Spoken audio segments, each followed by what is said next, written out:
আজকে আমি এসেছি একটি আপনাদের সঙ্গে কথা শেয়ার করতে। দেখুন, আজকাল লোকে সবাই নিজেদের লোকের থেকে বাইরের লোকেদের সঙ্গে যোগাযোগ খুব ভালো রাখে, বন্ডিং খুব ভালো, পাড়ার লোক। কিন্তু একটা কথা কি জানেন, যে আমাদের নিজেদের মধ্যে এই ধরুন ভাসুর, দেওর, এদের সঙ্গে যদি ভালো সম্পর্ক থাকে, বাইরের লোককে কিন্তু দরকার হয় না।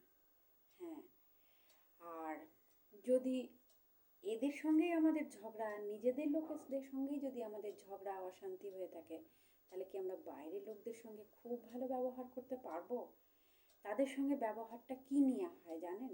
ভালো ব্যবহার, এই যে আপনার ভাসুর আছে, আপনার দেওর আছে, এই তাদের যে বউরা, মানে আমাদের যে যা, তাদের নামে কুটনামি করার জন্য পাড়ার লোকেদের দরকার হয়।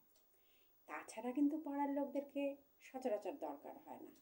পাড়ার লোকরা কি করে? এই তোমার যা কি করছে গো?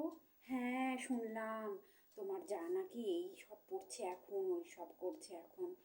আরে পরের কালচার করার থেকে নিজে নিয়ে থাক না রে বাবা।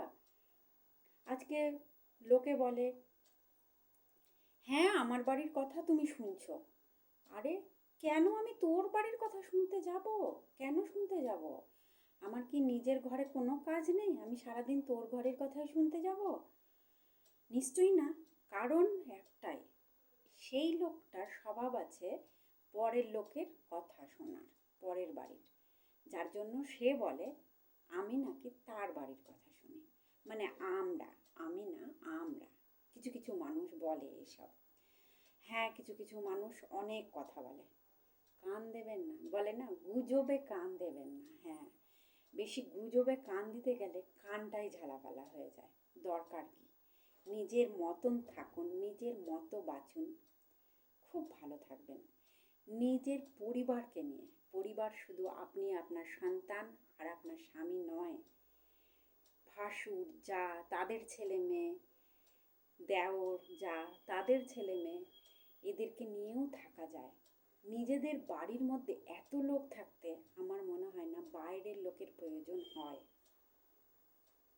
একবার ভেবে দেখুন, কথাটাকে আমি খারাপ বলেছি? শ্বশুর শাশুড়ি, এদের সম্মান করুন, ভালো থাকবেন, জীবনে অনেক উপরে উঠতে পারবেন।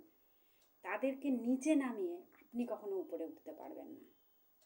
জানি অনেক জ্ঞান দিয়ে ফেলেছি, আপনাদের সবাই আছে এই জ্ঞানগুলো। কারো জ্ঞান আছে, সে জ্ঞান পাপী। আমারও জ্ঞান আছে, আমিও জ্ঞান পাপী। কিন্তু দিলাম, অ্যাডভাইসটা দিলাম। যে নেবে সে নেবে, আর যে নেবে না সে আমাকে গালি দেবে। ঠিক আছে, বাই।